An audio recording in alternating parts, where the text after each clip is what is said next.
Olá, associados da ANEE e amigos da cultura. O quadro de hoje traz novidades a respeito das transformações que estão ocorrendo na ANEE. A partir deste mês, deixamos de ser apenas uma associação.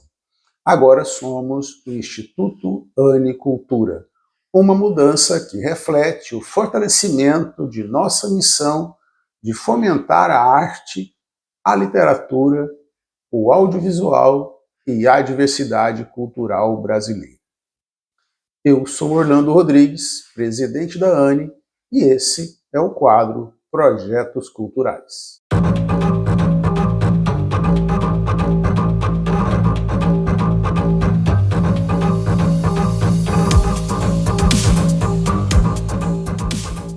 Para marcar essa nova fase, temos novidades de peso.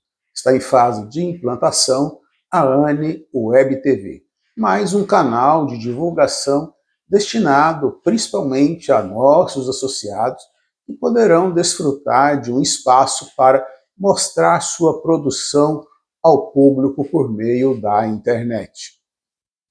A ANEE Web TV será um espaço permanente para entrevistas, debates, lançamentos e cobertura de eventos culturais, além da publicação de conteúdos produzidos por nossos associados e parceiros de todas as regiões do país.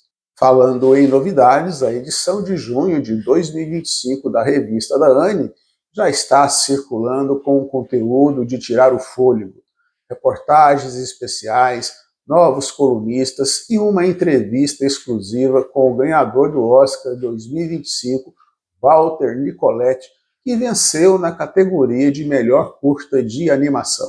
Também lançamos a campanha nacional de patrocínios e doações, convidando empresas, parceiros e o público a apoiar nossos projetos e autores.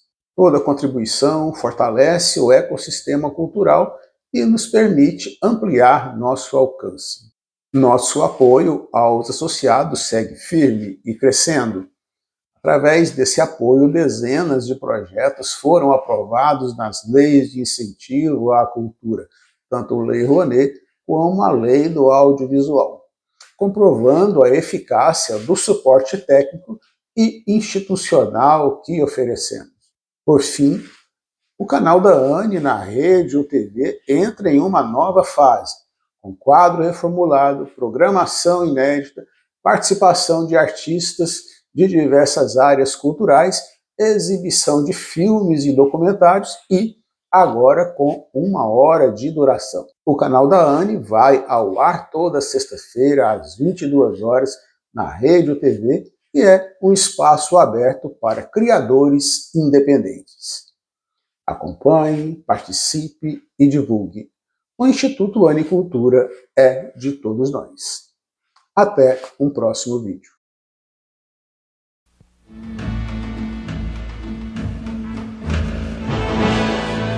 Passion governs, and she never governs wisely. The colonies are not to be emancipated. All men are created equal, victory or death.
If the early motives for revolution were mercenary and self-serving, the year 1776 saw those beginnings transform and crystallize into America's beautifully idealistic Declaration of Independence. But that year would also see the Americans plunged into a war of desperation, as Britain unleashed on her colonies the full measure of her military might.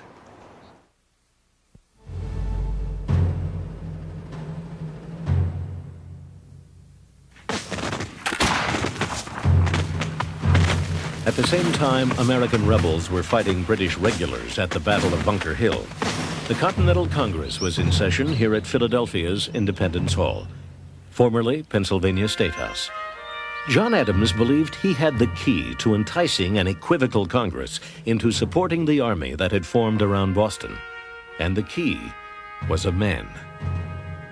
I concluded with emotion that Congress would adopt the army at Cambridge and appoint a general.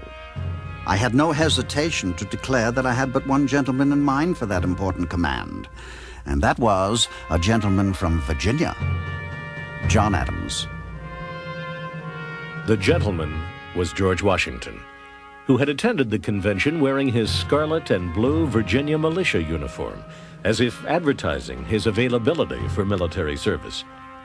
With one brilliant stroke, John Adams brought the Plantation Society's southern colonies to the active support of the industry-oriented northern colonies, and at the same time provided the embryonic Continental Army with a strong, charismatic leader. He was the revolution. He was the army. He is the only American who's ever lived who, if he had chosen to, could have become king. There was a movement toward the end of the revolution to make him the king of the new country. Though I am truly sensible of the high honor done me in this appointment, yet I feel great distress from a consciousness that my abilities and military experience may not be equal to the extensive and important trust. However, as the Congress desire, I will enter upon the momentous duty and exert every power I possess in their service and for the support of the glorious cause. George Washington to the Continental Congress. He was a man who had presence. He just walked into a room and everyone stopped and looked at him. He was very tall for that day, about 6'3", but in that time that made him a giant. George Washington was one of the richest men in America. He owned thousands and thousands of acres in Virginia, which he had in part acquired when he married Martha Custis, who was the richest widow in Virginia at the time of their marriage. And he had inherited a very substantial estate from his brother Lawrence at Mount Vernon.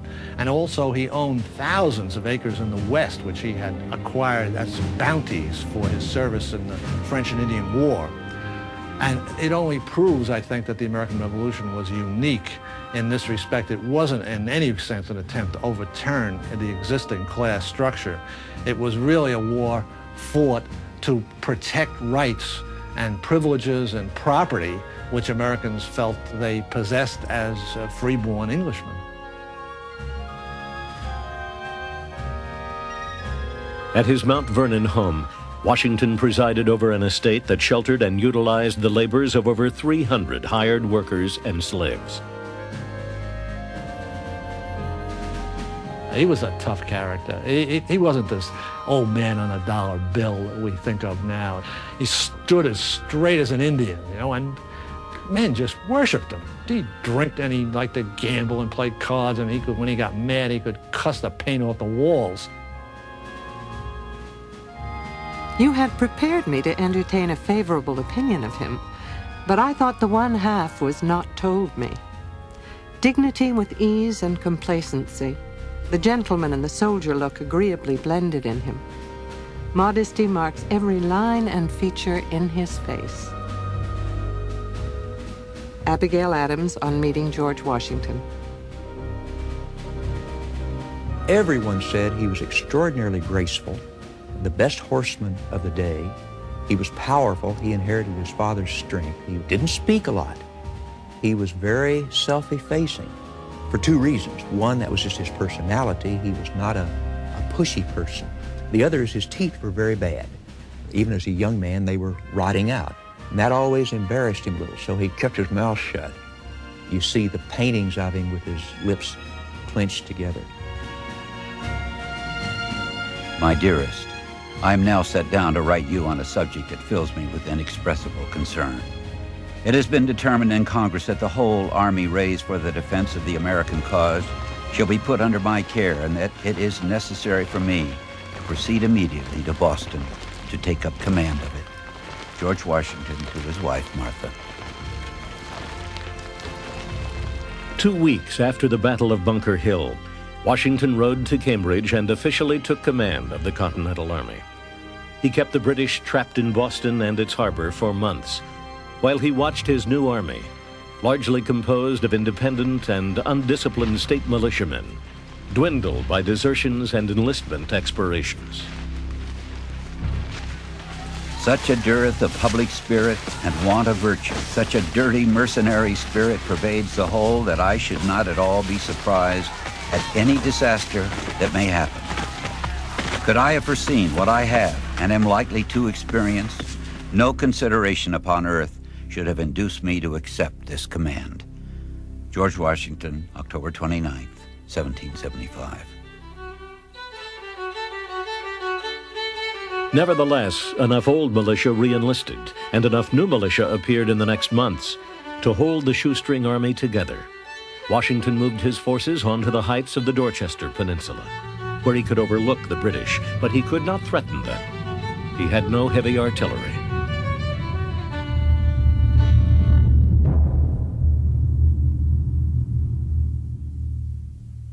You can't begin to imagine the first 3 years of the war, 1775, 76, 77, without thinking of the two great heroes, the two men who, between them, kept that war alive, George Washington and Benedict Arnold.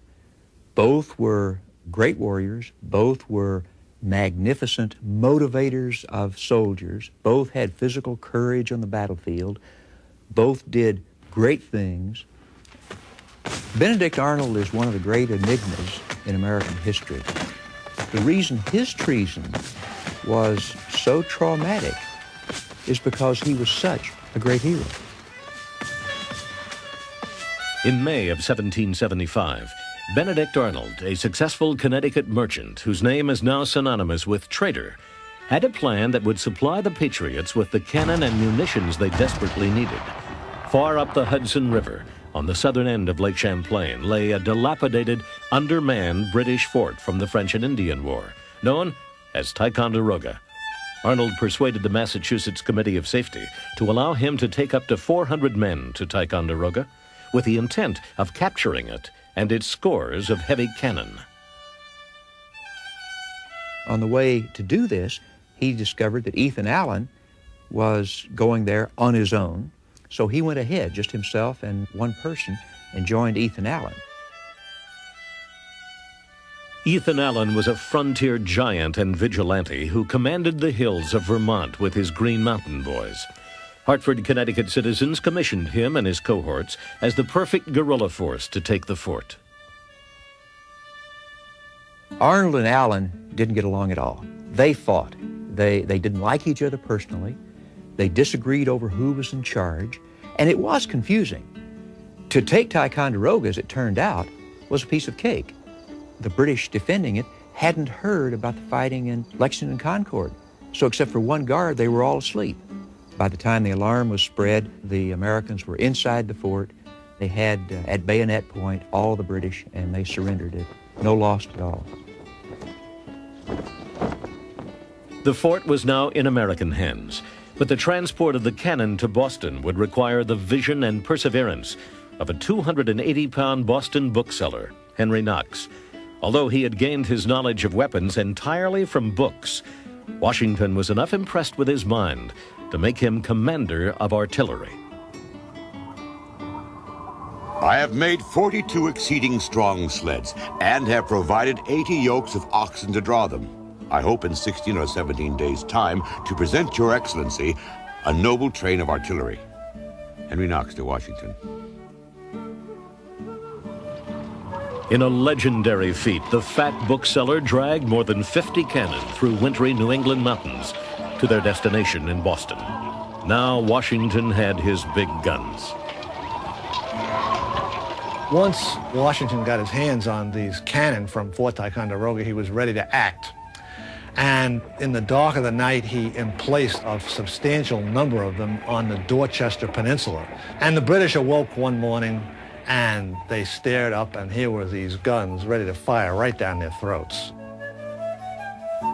The rebels have done more in one night than my whole army could do in months. General William Howe, upon viewing Dorchester Heights. In mid-March 1776, less than 2 weeks after the guns of Ticonderoga appeared atop Dorchester Heights, the British set sail for Halifax, Nova Scotia, taking 1,000 Boston Loyalists with them. And the Americans then celebrated this as a stupendous victory, which it wasn't. It was a completely illusory victory. They didn't kill a single British soldier. They did get Boston back, but the whole British army had gotten away to fight another day, and they did indeed come back and fight another day as a great, great big British army.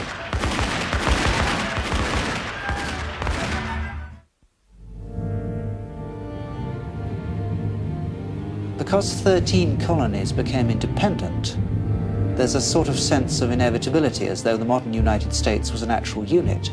Actually, what's really happened was the partition of British America. The rebels expected that their future state would include not merely the 13 colonies, but also Canada, Newfoundland, Labrador, and the West Indies. With the allegiance of 13 colonies, the rebels decided in late 1775 to try for a 14th, Canada, the frozen giant to the north.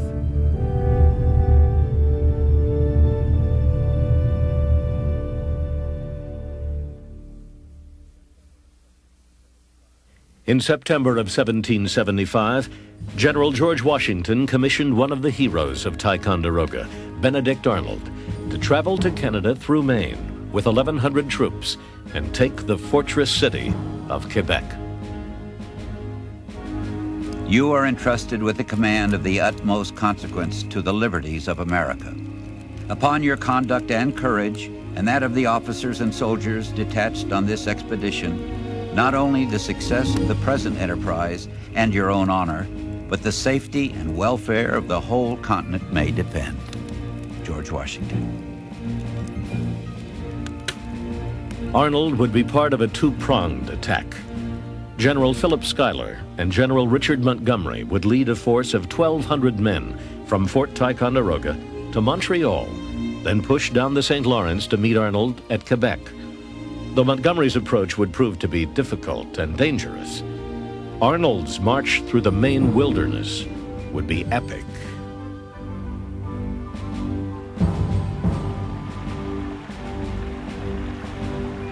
They sailed to the mouth of Maine's Kennebec River from a port near Boston.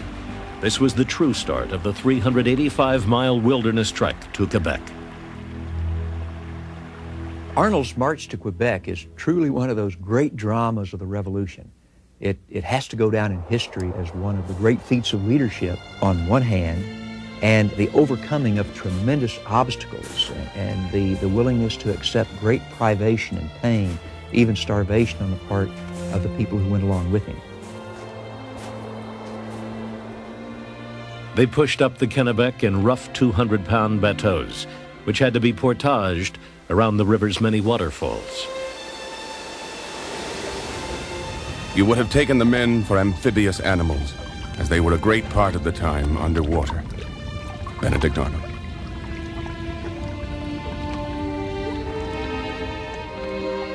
Breaking trail for Arnold was Daniel Morgan, portrayed here as an old man. At the time of the trek, he was in fact a 39-year-old, tough, wily frontier giant who had lost all the teeth on one side of his mouth when an Indian bullet passed through his neck 17 years earlier. Morgan commanded 3 companies of riflemen for Arnold's expedition.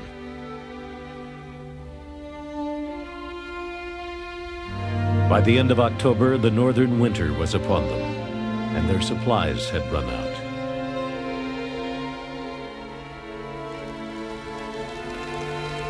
The voracious disposition many of us had now arrived at rendered almost anything admissible. In the company was a poor dog who became a prey for the sustenance of the assassinators. This poor animal was instantly devoured without leaving any vestige of the sacrifice. Nor did the shaving soap, lip salve, leather of their shoes, cartridge boxes, etc., share any better fate. Dr. Isaac Center.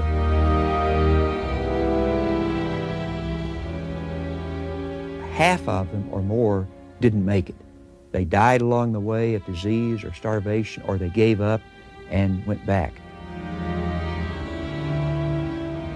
The others struggled on, past the headwaters of the Kennebec, toward Canada's Chaudière River.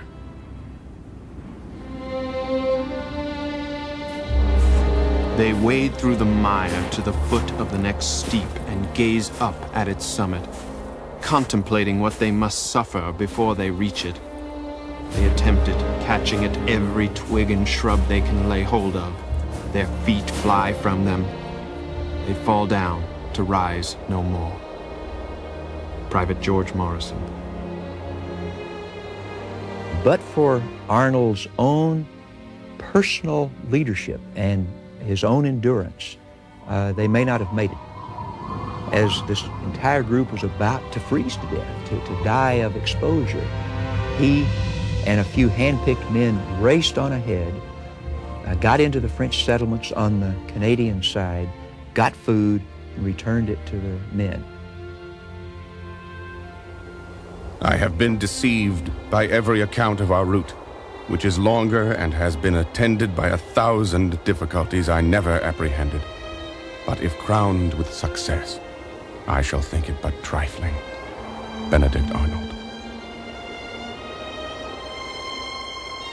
Revitalized by the food, Arnold and his men marched on to the imposing cliffs of Point Levy, across the St. Lawrence River from the city of Quebec.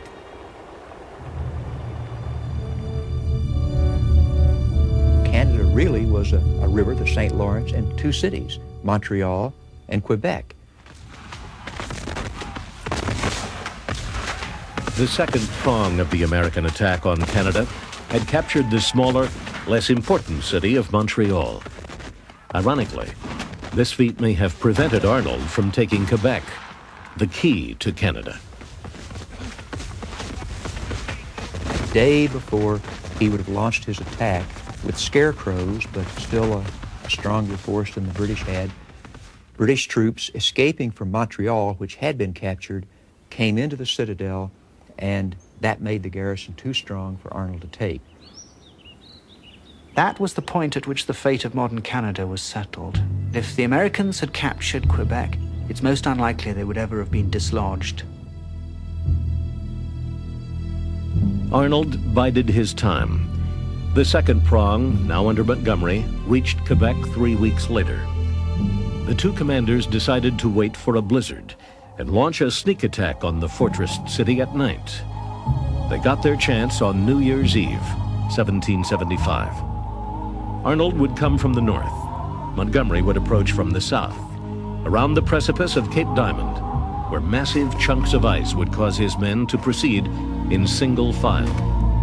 Montgomery led the way. Men of New York, you will not fear to follow where your general leads. Come on, my brave boys, and Quebec is ours. General Richard Montgomery. A cannon, firing small lead balls called grape shot, ripped the darkness. Montgomery, two of his captains, a sergeant and a private, were killed on the spot. Confused and discouraged, his troops retreated. Arnold and his force of 600 passed through the Palace Gate into the winding streets of Quebec's lower town. They were surrounded by British musket fire. Arnold was hit. A musket ball lodged in his left leg.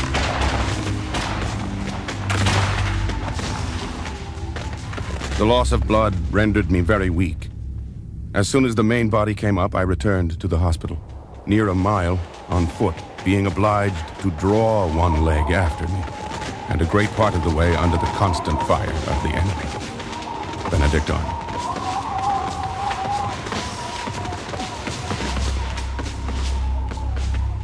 The command of the American forces now fell to Daniel Morgan.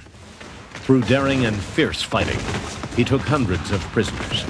But after 3 hours of fighting, Morgan was still unaware of Montgomery's death. Finally, without Montgomery's troops, Morgan was forced to surrender. The battle for Quebec was over. From a hospital bed on the outskirts of the walled city, a dogged Benedict Arnold lay with pistols loaded and sword at his side. I have no thought of leaving this proud town until I first enter it in triumph. I am in the way of my duty and know no fear. Benedict Arnold. We came that close, the Americans came that close to making Canada the 14th colony. And if they had, it would have been Arnold's doing.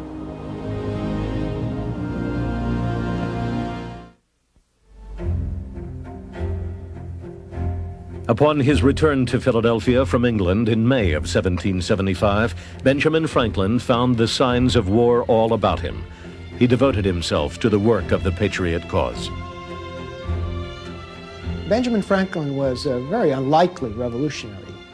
He was 70 years of age in 1776, an unusual age for a revolutionary. One doesn't usually think of men that old risking everything. We already had an international reputation, which none of the other revolutionaries had, and everything to lose, and what could he have gained? But he throws himself into it with the passion. His anger at the British government for humiliating him in 1774 led him to his patriot enthusiasm. At the same time, the rift between the old revolutionary and his loyalist son, William, continued to deepen. Franklin and his son, the governor, spent a whole night discussing the prospects of the revolution and emptying many bottles of Madeira in the process. It was Franklin's favorite drink. Franklin could not change his son's loyalty to England. The crown had given him respectability, and the son said that he would not espouse the revolution, that he was a servant of England, and thus he would remain. After this, the two men did not talk anymore until after the revolution. As governor of New Jersey, William Franklin became a loyalist leader.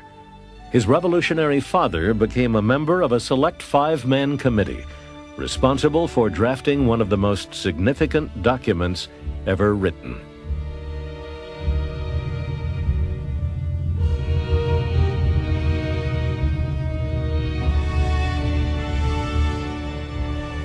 The Declaration of Independence is, without doubt, the most important document in the Revolution, and perhaps in American history, because it sets forth the ideals under which the United States lives. It's the one thing that holds us together, the belief in that all men are created equal. Now, of course, all persons are created equal, and that all of us have certain inalienable rights. Those ideals, those aspirations, are the adhesive that hold us as a diverse people.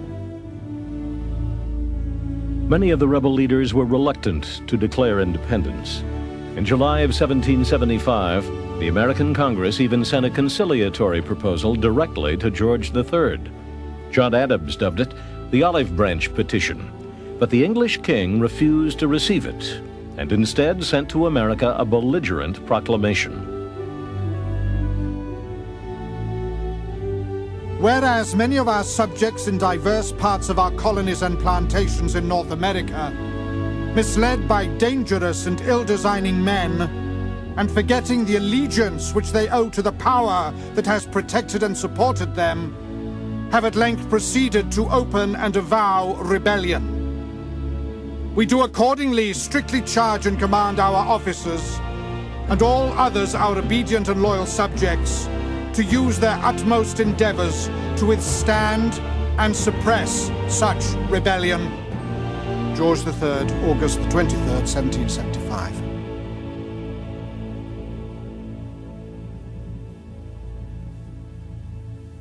The king was convinced, as most of his subjects were, that it was essential to retain control of the American colonies. And he proceeded to the bitter end to believe that, and bitterly opposed even the making of peace at the end. Indeed, there's the domino theory. If you let America go, everything else will fall. Canada will fall, the West Indian colonies will fall, and so on. Thomas Paine was an Englishman who had come to America through the sponsorship of Benjamin Franklin.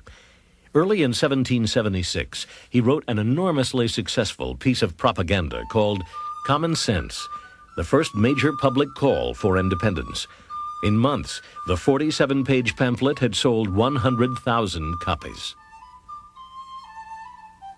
O ye that love mankind, ye that oppose not only the tyranny, but the tyrant, stand forth. Every spot on the world is overrun with oppression. Freedom has been hunted round the globe.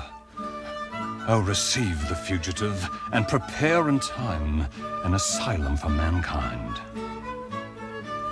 Thomas Paine, 1776. Forward-thinking Abigail Adams saw in the climate of change a rare opportunity for her own sex. I long to hear that you have declared an independency. And by the way, in the new code of laws, which I suppose it'll be necessary for you to make, I desire you would remember the ladies and be more generous and favorable to them than your ancestors. Do not put such unlimited power into the hands of the husbands. Remember, all men would be tyrants if they could be. If particular care and attention is not paid to the ladies, we are determined to foment a rebellion and will not hold ourselves bound by any laws in which we have no voice. Abigail Adams, letter to John Adams, March 31st, 1776. Finally, the Congress created a committee to put America's demands for independence into writing. A 33-year-old Virginian, Thomas Jefferson, accepted the task of authorship. In Williamsburg, weeks before his new assignment, Jefferson had written the preamble to Virginia's Constitution. He would use it to guide him in his current task. He rented the upstairs flat of this house in Philadelphia to do his work, and in the parlor, at a small desk, he wrote the Declaration of Independence. It was intended to be an expression of the American mind, and to give to that expression the proper tone and spirit called for by the occasion. Thomas Jefferson.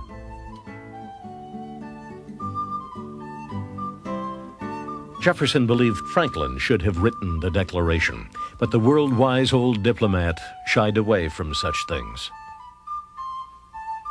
I have made it a rule, whenever in my power, to avoid becoming the draftsman of papers to be reviewed by a public body. Benjamin Franklin. Instead, Franklin tinkered with Jefferson's text. "We hold these truths to be sacred and undeniable," became "We hold these truths to be self-evident." The greatest tinkering, though, came from the Congress itself, in session at the Philadelphia State House.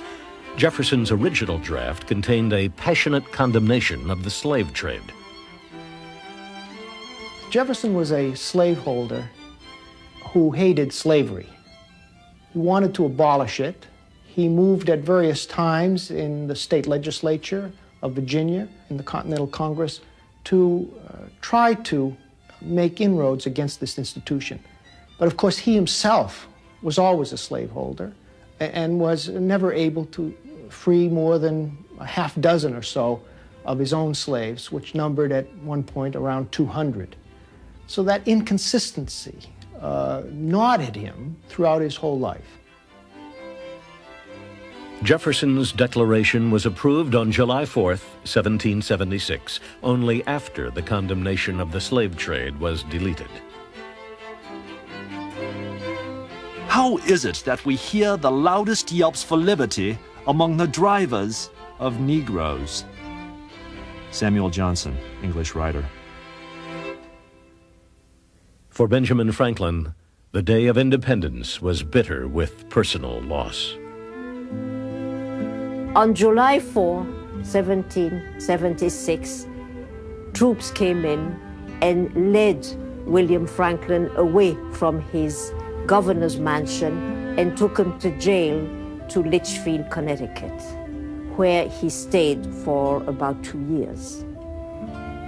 Franklin did absolutely nothing to help his son. He did not interfere. He did not say a word. He let it happen. Although he believed the Declaration would be adopted 2 days earlier, John Adams was uncannily prophetic about its reception. The second day of July, 1776, will be the most memorable epocha in the history of America. I am apt to believe that it will be celebrated by succeeding generations as the great anniversary festival. It ought to be commemorated as the day of deliverance by solemn acts of devotion to God Almighty. It ought to be solemnized with pomp and parade, with shows, games, sports, guns, bells, bonfires, and illuminations, from one end of the continent to the other, from this time forward, forevermore. John Adams.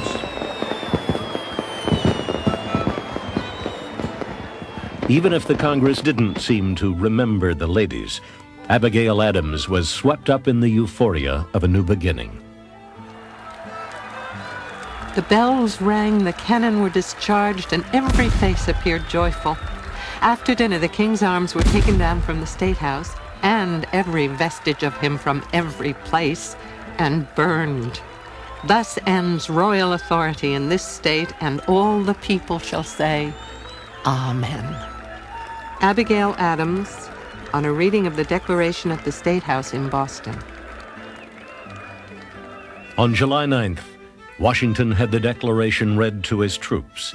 He and his men now had an actual League of States to defend. Also on July 9th, in New York, the Sons of Liberty toppled the lead statue of George III.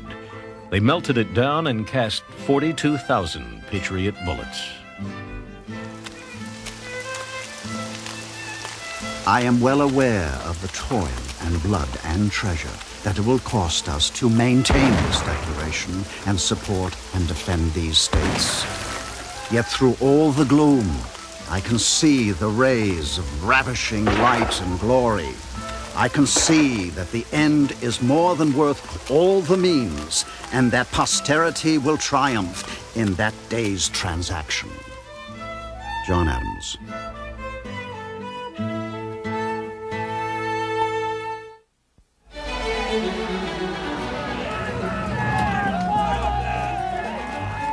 After Washington and his cobbled-together army chased the British from Boston out of the 13 colonies to Halifax, Nova Scotia, Congress was elated. The self-appointed legislators saw the British as easily defeated foes. They were wrong. The British were not kidding around anymore. They were raising men. They were raising millions of dollars. They were floating ships out of dry docks where they'd been sitting since the 7 Years' War, and they were getting ready for an immense effort. And they did indeed put together the largest British army they had ever sent overseas in the history of the country. William Howe's 9,000 men from Halifax would meet with his brother, Admiral Richard Howe's 23,000 troops from England, in the harbor of one of the largest cities in America, New York.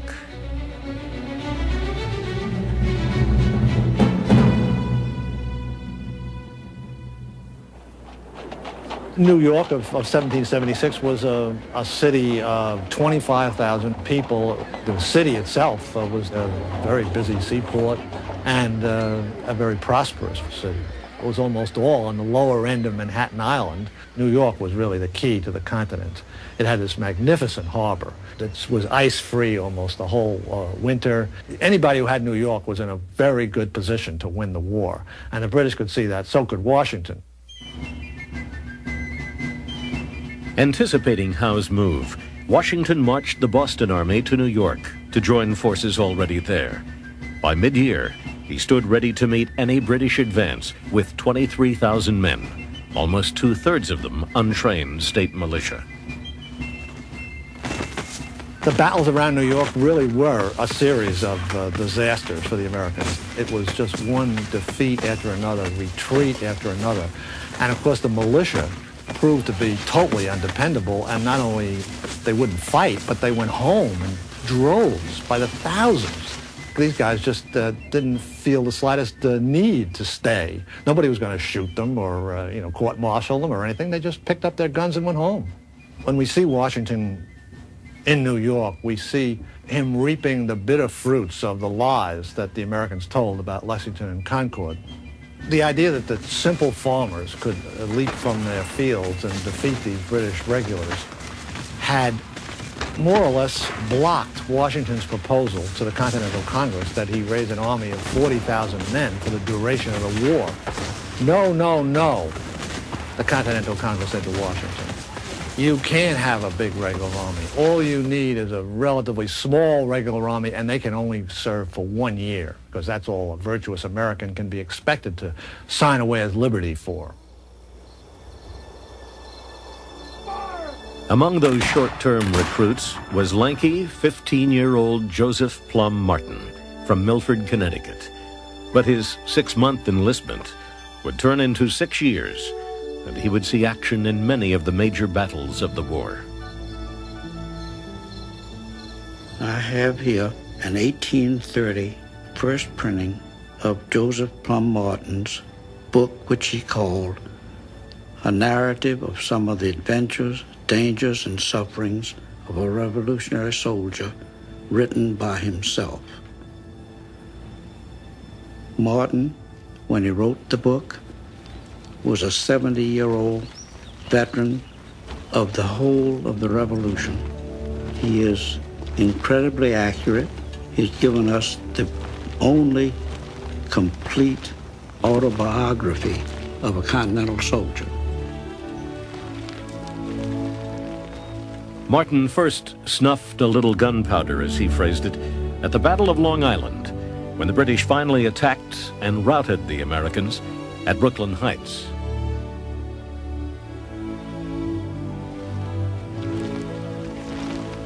We soon landed at Brooklyn, upon the island. We now began to meet the wounded men, some with broken arms, some with broken legs, some with broken heads. Joseph Plum Martin.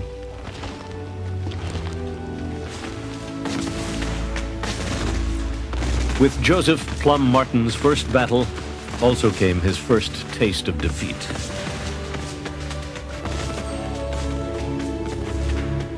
Multitudes were drowned and suffocated in morasses, a proper punishment for all rebels. The island is ours, and we shall soon take New York, for the rebels dare not look us in the face. I expect the affair will be over this campaign, and we shall all return covered with American laurels, and have the cream of American lands allotted us for our services. A British officer after the Battle of Long Island.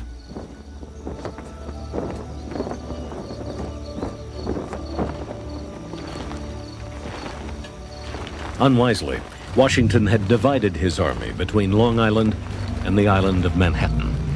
With the British fleet in control of the harbor, nearly 10,000 of his troops now found themselves trapped on Long Island. The revolution survived when they made their escape thanks to the seafaring skill of John Glover and his Marbleheaders. Washington got them all down in boats run by a group of his soldiers who were from Marblehead, Massachusetts, who understood water and sea and shipping, and under cover of darkness got his entire army from Brooklyn back across to Manhattan when the British woke up the next morning, they looked out, and the American lines were empty. That was the loss of the first and greatest opportunity to destroy Washington and his army. Overpowered on the land and on the water, the Americans tried a secret weapon, David Bushnell's Turtle, the world's first submarine. It could submerge for a half hour. And Benjamin Franklin gave Bushnell the idea to illuminate the dials down in the darkness under the water with foxfire. So the guy had a compass down there and he had a general idea of where he was going.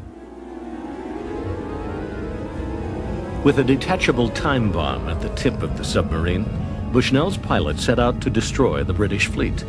However, the attack was a complete failure, and a second attempt was never made.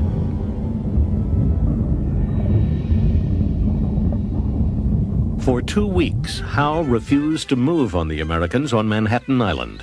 Instead, he conducted peace talks at this home on Staten Island with Continental Congress representatives Benjamin Franklin and John Adams. During the peace conference, Franklin and John Adams shared a room. And it turned out that Franklin, who was a great fan of fresh air, wanted the window open, and Adams wanted the window closed. And they debated this for a long time. And Adams said that while Franklin was explaining to him the virtues of fresh air, he fell asleep. On Staten Island, Adams and Franklin were no better making peace with the British than they were making peace with each other. The talks broke down, and Howe moved again against Washington's army. This time, his troops came ashore at Kip's Bay on Manhattan. The Connecticut militia saw this armada of ships coming towards them, and as they got out of the boats with their bayonets ready, they just took off. They ran right by Washington and 42nd Street, and he couldn't believe his eyes. And he threw his hat on the ground, and he said, "Are these the men I'm supposed to defend America with?" Routed at Kip's Bay, Washington's army made their next stand in the naturally defensive terrain of Harlem Heights on northern Manhattan Island. When the British sighted the Americans, they sounded the call used by successful fox hunters. This humiliation may have prompted the Americans into their most successful engagement in New York, a draw.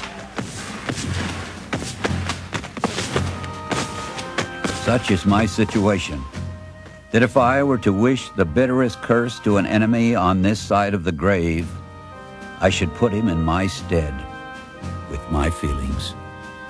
George Washington.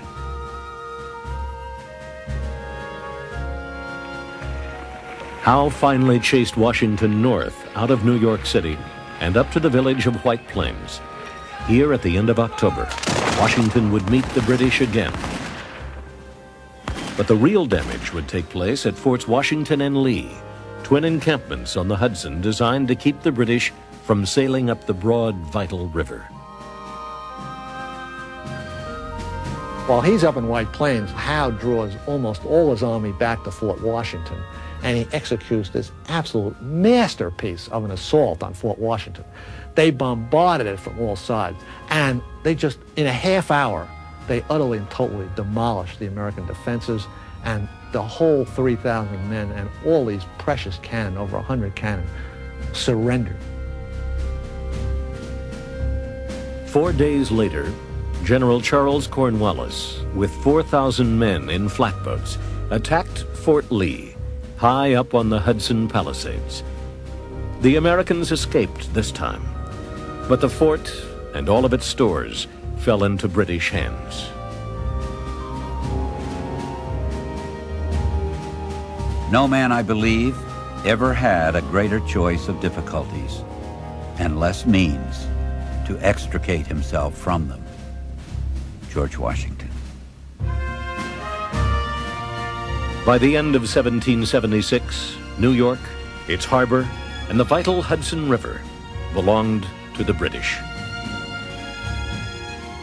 With Washington's army shriveled to a few thousand men, American hopes were never fainter. In December, common sense author Thomas Paine wrote another brilliant piece of propaganda entitled The American Crisis. These are the times that try men's souls.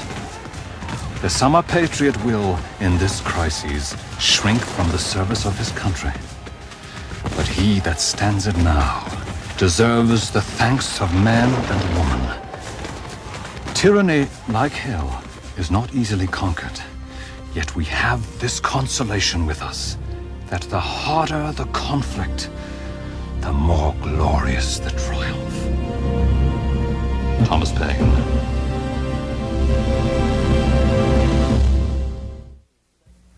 War in the 18th century has an almost leisurely feel by today's standards. The fighting stopped entirely for winters in cold climates. So on December 14th, General William Howe called for an end to his 1776 campaign and prepared for an enjoyable winter in captured New York City, just 100 miles from the rebel capital here in Philadelphia. In striking contrast, a desperate George Washington took his threadbare army into the rugged New Jersey and Pennsylvania countryside to wait and to survive.